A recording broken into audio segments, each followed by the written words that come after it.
you can hear a coyote uh, yelling at us off in the distance. Henry is, if you do not know, a Rhodesian Ridgeback. They are um, bred to hunt in Africa to hunt big game. Henry's instincts are incredibly sharp, even though he does not hunt lions.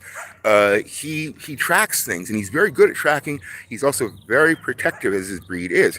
So I walk him off the leash here. Usually it's very peaceful, except for the murders of crows that hang about. But today we've had some excitement. And I believe it's maybe a male coyote. I don't know. From the bark. So Henry sees the coyote and uh, gives chase, but only to a certain sort of perimeter around where I was. He wasn't going to chase the coyote to hurt it, just to keep it away from me. And there's a bike rider down here. A woman was riding a bike, and she said there's a whole pack of them, and Henry was running towards them. But as he grew up in Joshua Tree, and he saw coyotes all the time around our home and out in the washes when we hiked, and he would keep them away from our campsite. But this coyote's really unhappy. You know, it is springtime. Maybe if it's a mom, maybe it gave birth and it's trying to get Henry away from where its pups are. Uh, Woman said there was a pack down here. So, but we're on the Orange Blossom Trail. For those of you that are just joining us, it's an exciting morning here, where Henry has been. He has attracted the attention of a coyote that is trying to, I assume, lure him away down the trail, downriver, because they started way over there by the tall trees way at the back. Henry noticed, and I didn't realize what he was tracking, and then he headed downhill and was confronting the coyote. And it's still walking down the trail pretty far, but it stopped crying. So Henry, maybe he knows that Henry is. Oh, there it goes again. Yeah. Maybe it's calling other coyotes to tell them that Henry's around being a pain in the neck. I don't know. But either way, it was pretty exciting. My first live stream kind of fell apart as I dropped my phone, because that's when the mom or the coyote, mom or dad coyote, or one or the other, started howling and going crazy nearby us. And I'm pretty sure it was to lure Henry out and away, not to certain death, but to lure Henry away from his family and its pack. I've seen no other coyotes. I've heard a couple of cries and barks, but I haven't seen any other coyotes. So this seems to be like, the lead coyote that Henry kind of connected and saw, because what was wild, and here we go, I'll get to the sun. What was wild about it was they were standing at one point, and I didn't have my phone out. They were standing about a football field away from each other, just staring each other down. Neither of them making a move. And then something Henry saw, he just took off and chased the coyote away. Coyote went one direction, but then started. It's way down the river. Now we're pretty. It's already covered a lot of ground. Coyotes are quite fast when they need to be, apparently. And so, but the coyote is still walking down river. It's not crying anymore, and oddly enough, using the paved path rather than walking through the dirt. Maybe trying to lure Henry, or whatever, that's happened before with ducks. Whenever we go to an area there's ducks, one duck will kind of lure Henry away. He doesn't chase the ducks, but if he's near the water, it'll lure him away, and he'll follow it and then take off. So, animals have some very good ways of keeping you away from places they don't want you to be. And out here in particular, the ravens. Oh my God! I don't know where they're at this morning, because they're usually out here in abundance. Usually on cloudy days, though. I guess it's typical. Ravens maybe like that kind of stuff. But the ravens are out here and chasing us away. I did a video called "Murder of Crows." You might want to check that out. A short video one day out here. But I'm on the Orange Blossom Trail. I hadn't intended to go live or talk about this, but man, it was just too crazy to watch Henry stand off with a coyote. I've seen it before, but this was pretty intense. And you heard the cry of the coyote out here on, where are we? On the Orange Blossom Trail, along the Santa Ana River, which is just down there beyond the pavement. And it's flowing pretty well right now. out in the distance, I've talked about this before, is Norton Air Force Base. Well, the old, I see, that's how old I am and how long I've been here. I still call it Norton Air Force Base. I believe it's called the Norton Air Cargo Center or Metroplex or whatever. But there's an airport that does cargo and civilian traffic. For a long time, that area was kind of abandoned and, under rebuilding. But hey, they got a lot of stuff going on. And of course, there's the behemoth of Amazon over there. They're pretty heavy. They have a lot of distribution centers out here, and not for nothing, Amazon. But the neighborhoods around your distribution centers look like hell, and you could do a lot by maybe helping out the neighborhood a little bit, because the area where Amazon is, I don't really usually talk about this stuff on my shows. I like to talk about nature and Mother Earth and Henry and nice things like that. But since we're looking at Amazon, to be a good neighbor, Amazon and or Dr. Evil Light, as I like to refer to their owner, you could do a lot better in the communities that you come and rob. You don't have to take everything, and maybe by giving a little dignity by helping clean up the neighborhood and repairing the streets around the neighborhoods where your trucks have destroyed the streets. We could barely drive down 5th Street down here. Maybe some of that would go a long way towards getting you a little more goodwill. Hey, I'm guilty. I buy stuff from Amazon, so maybe guilty as charged for being a bit of a hypocrite for criticizing the guy I buy garbage from. But I do use the service. So I guess as a consumer, I hate that word for people. As a person that spends his money, his hard-earned bucks on stuff from Amazon, but Mr. Bezos, I'm saying do a hell of a lot better. I know that's so Captain America. Mr. Bezos, just don't be a dick. Spend a dollar or two of your billions.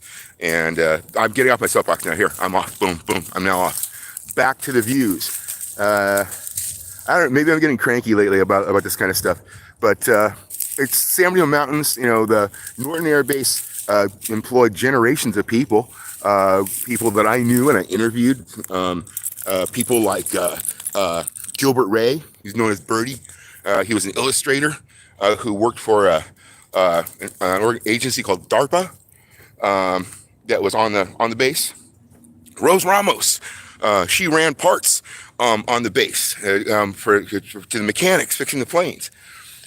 To the many young men and women who I interviewed when they were elders, and in their twilight years that used this place and had made a living off of it.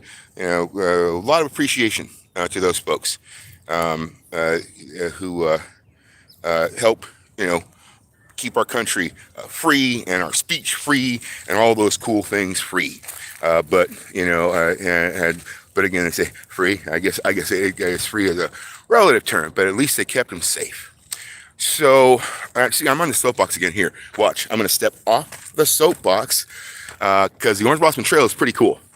One of my favorite places. And again, I haven't done a live out here, and I've been wanting to do more and more live, so here I am. I've seen a couple of cyclists today. Usually don't see dogs out here. That's why I bring Henry out here, and usually he gets to run off leash. But today, with the pack of coyotes hunting us right now, we have to stay kind of cool and on leash, keep Henry safe. But I was talking about his breed, Rhodesian Ridgebacks. Ridgies are pretty handsome and really cool dogs. They're usually a lot bigger. Ridgies can grow up to about 100 pounds. And Henry is, we believe, a half because of his markings, but he gets that familiar ridge on his back. When things, he gets it's Henry's spider sense, and his ridge goes up on the back. And Ridgebacks are really, really protective, very loving and affectionate, and they are extremely high energy dogs. I sound like a Wikipedia entry, but that's pretty much, that is pretty much is what it is. But Ridgies are great dogs. Old friend of mine had a Ridgeback, big Ridgeback named Chili. Henry requires a ton of outdoor time, as you well know. As I pull in too close, Dr. Teeth's House of 3D. Yeah. To you SCTV fans out there. Um, so Henry though is half size. He's a Ridgeback, only one half the size. So, but he's a great dog, incredibly loyal, wonderfully affectionate, and he is fearless. I would say, you might think reckless. You know, oh, your dog runs after coyotes. I explained earlier, he runs after coyotes to the extent that he chases them away from us, and then he comes back. Woman we met on the trail earlier on her bike, and she's hanging out down there where the coyotes are. She, as I called Henry back, said she was really surprised that Henry, was under such good, able. He was such a good boy. She said he was able to come back under voice command, and I don't even consider it command because with Henry it's more of a request. But he's very here. He is. He's having a little sip. Aw. As Henry sits in the wild and quietly has a sip, no predators are nearby as the ridge stays down. That's my nature narrative voice. Anyway, so I'm enjoying the morning though, and the excitement of the coyotes. Besides, there's the San Bernardino Mountains. They got scorched pretty bad. Their semi-annual scorching happened and took out some areas that I've been to, a lot of trails. But there's a lot of green from the little rain we got this season. Stuff's growing back. Life renews. It is spring and springtime. By the way, tomorrow is spring equinox. So I may do a little bit on that tomorrow. Let me know in the comments if you want to hear something about that. And I am just enjoying spending time out in the trails around Redlands with Henry. It really just, I do this before work. I'm heading to work in a few minutes, and it just really centers me, Ed. It's not like I have a lot of problems. I'm rather grateful that I don't. But being able to be on the ground every day, Mother Earth. We'll step back on the soapbox for Mother Earth. Years ago, I spent time with many people, and I was introduced to by Senor Alfredo Acosta Figueroa. And they're running the lawnmowers. Maybe you can't hear me, but we'll see. Because it's a good story. Senor Figueroa, who lives in Blythe, California, along the mighty Colorado River. He's now, I believe, in his 90s and doing the Dr. Teeth again. Sorry. He's in the 90s, I think. Senor Figueroa became a mentor and a friend to me. And we spent a lot of time together over years. So now I'm doing the scary angle over about 10 years. So I'll let you see Henry a little more. And we spent a whole lot of time together, and he taught me a lot about loud lawnmowers, among other things. But about the connections, I just went into my prepubescent voice break. The connections to Mother Earth that we all share, the need to be a presence on Mother Earth. In other words, be connected to Mother Earth, whether it's going outside,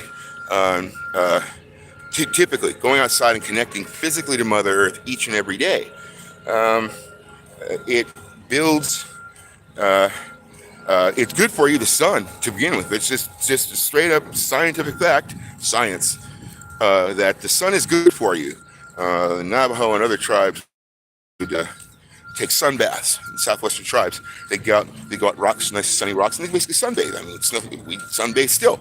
And it's when I read about that, it seemed to be some sort of mystical thing to the writer of the book that I read. Some